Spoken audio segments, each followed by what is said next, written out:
we could create NATO to face down the Soviet Union, we can join in a new and global partnership.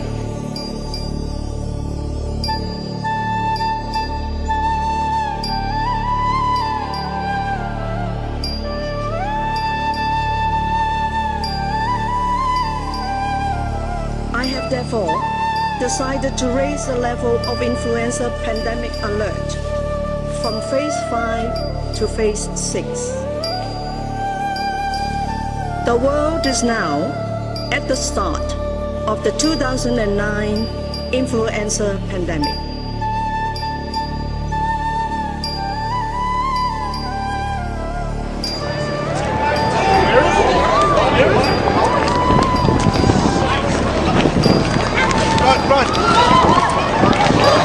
Oh my God. Oh, yeah.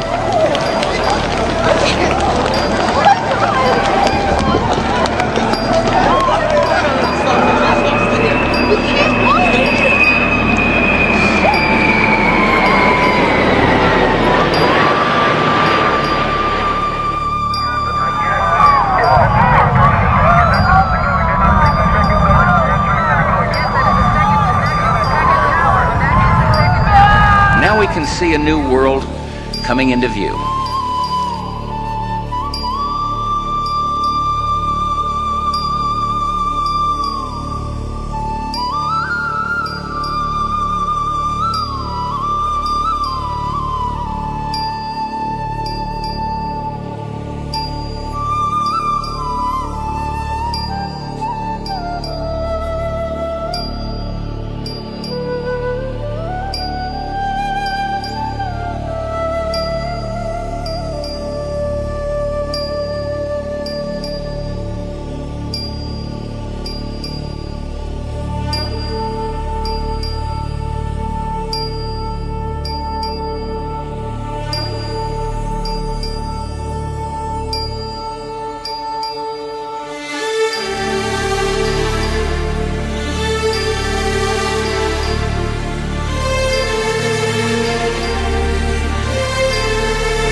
In an era of globalization, of political interdependence, where the world is ever more swiftly opening up, and the cliché about a global community becomes an economic, political, often social reality.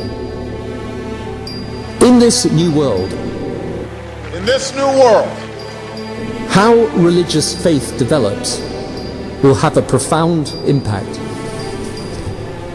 The forces shaping this world at this moment are so strong, and they all tend in one direction. They are opening the world up. In the financial crisis, Europe is leading the way towards a global solution. Qui porteront sur une nouvelle régulation, une nouvelle gouvernance mondiale.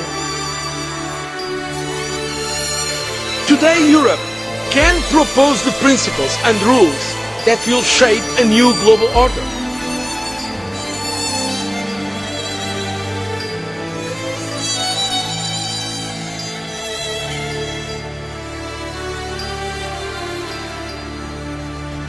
A world where the United Nations, freed from Cold War stalemate, is poised to fulfill the historic vision of its founders. A new world is emerging. It is a new world order with significantly different and radically new challenges for the future.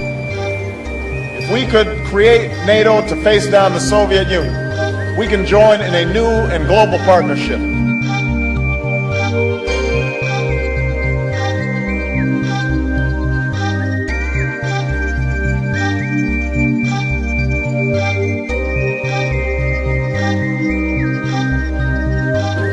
We can join in a new and global partnership. All right. We start off with, do you believe, Mr. Beck? Yes, You know you're under oath. I do. Okay. Yes. Do you believe in a global dictatorship called the New World Order, which conspires to exploit working class citizens? Do I believe it's possible or do I believe it's happening? Mr. Beck, listen to the question. Do you believe I in believe? a globalist dictatorship called the New World Order, which conspires to exploit working class Okay, I'm citizens? trapped now because I believe in the... Wait. I believe in the Bible, which says it will happen. So is it happening? Is it happening now? No. Just so you know, there's a future question. Do you have a Bible? But that's coming. Do I believe it's happening now? No. Do I believe it's possible? Yeah. World Health Organization is one of a gathering number of organizations with the word world in them. World Health Organization, World Bank, World Trade Organization, on and on you go. Anything like that is a organization created to take power from governments and put it around one table, and effectively whoever controls the people around the one table. So they are using the World Health Organization to dictate to governments on how they should respond to this, dictate how bad it is when it isn't, and to recommend compulsory vaccinations of everyone on the planet. And they've very craftily passed legislation, I think it was in 2005, that gives the World Health Organization powers when it has called a pandemic emergency, not just to recommend to its member countries what they do, but to tell them, to have the recommendations made mandatory. And so you put all this together, the mass vaccination and the propaganda and the panic and all the rest of it, and it's clear to anybody with a mind on active duty that this has been created for one reason: to get access to every single human body on the planet. And they don't want that for reasons that are beneficial to us.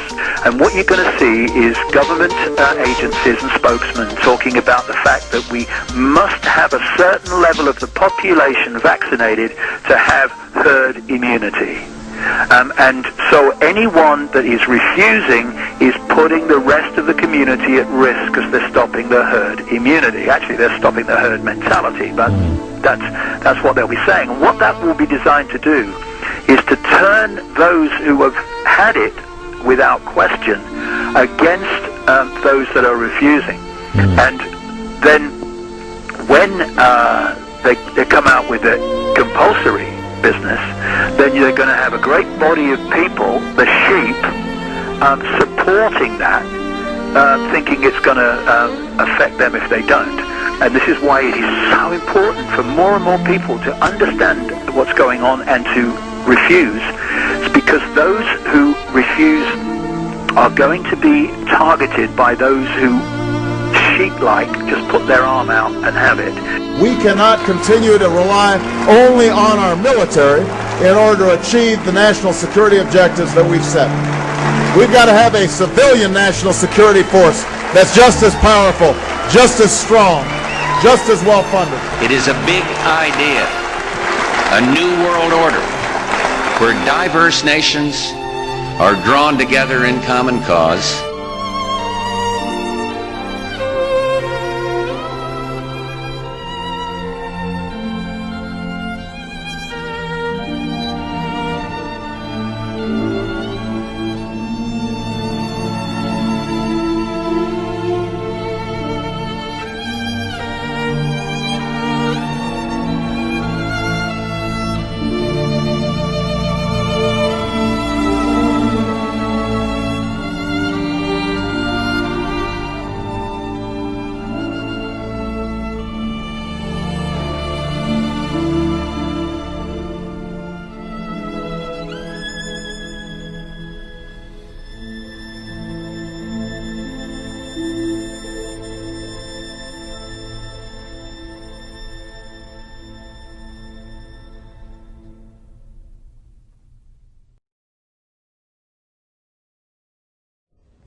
but there was going to be an event, and out of that event, we were going to invade Afghanistan to run pipelines from the Caspian Sea.